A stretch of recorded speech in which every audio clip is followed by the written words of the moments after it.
I told you this was for women only. If you're a guy, you snuck in the back door, but I'll let you in anyway. Gotcha.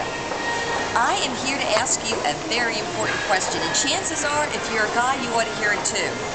Do you know how beautiful a person you are? You're probably thinking, no, I really never thought about it. If you're a woman, you've probably given maybe too much thought to beauty.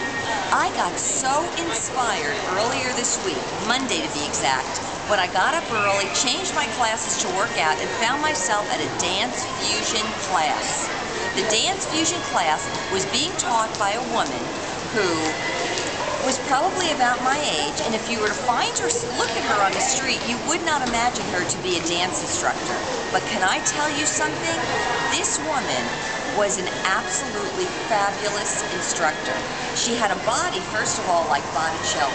If you don't know who Botticelli is, you need to check him out, because he was a very famous painter who loved to paint women back in his era.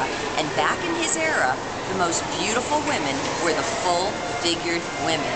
The woman who was teaching me this week at class definitely fell into that category. Now, I'm in her class, and I'm watching myself. I've got my sneakers on, my gym outfit on, and she's there wearing all kinds of flowy things. She's got a little skirt on that's making all kinds of noise. That woman moved around the floor like you cannot believe, and I was so enamored with everything she did.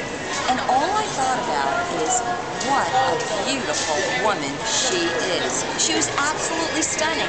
And here's the important thing. Her beauty came from the inside out.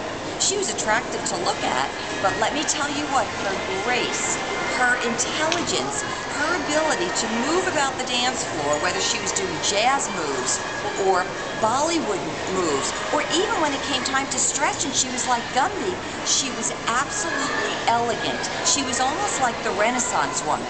And my thought coming out of there was this: how often do people make the mistake of deciding, maybe I need to be a stick figure, maybe I need to get myself down to 100 pounds so I could fit into the smallest bathing suit, and if I don't, I'm not in good shape. And here was a woman who just knew her own beauty and moved in it, and it was absolutely electrifying. Now, just so you know, I told you about Botticelli. During his era, when he was painting these women, the full-figured women were in style.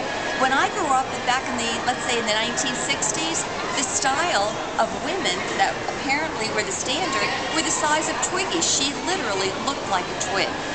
I want you to know some other things over time will change as well. Sometimes it's great to be blonde and blue-eyed. Other times people think, oh gee, we need to look like X or we need to look like Y. But here's the important thing. If you keep trying to satisfy whatever whims are out there, and you keep thinking that's the standard for beauty, you may miss your very own beauty. When I looked at this woman on Monday and I found myself following after her, all I could think about is what a lesson she is to be learned for all women, and really for all people. This woman didn't try to look like anybody else. She didn't try to be like anybody else. She knew she was beautiful, and everything about her exuded it. So you might be thinking about bathing suits this summer. You might be thinking about whether or not you're going to fit into something properly. You might be wondering if your hair has a good day or not.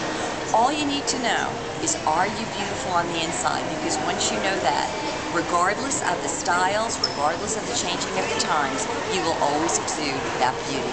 Hope it helps a lot. And while we're at it, I think I'm going to go back to my Steak and Shake.